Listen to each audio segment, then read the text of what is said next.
visto una bruttissima uscita in un grande torneo.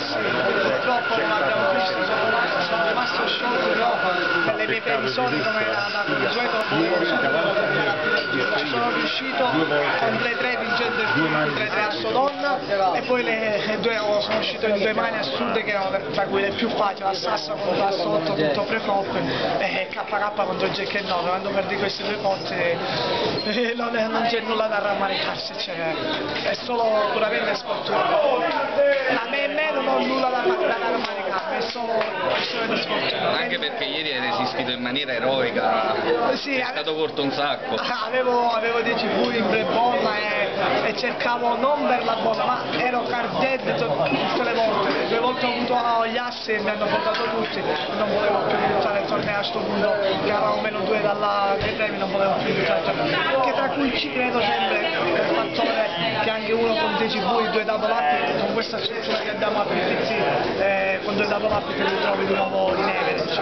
Perciò non ho voluto buttare buchi per questo motivo, infatti ci ero quasi riuscito, ma la sfortuna ha prevalso.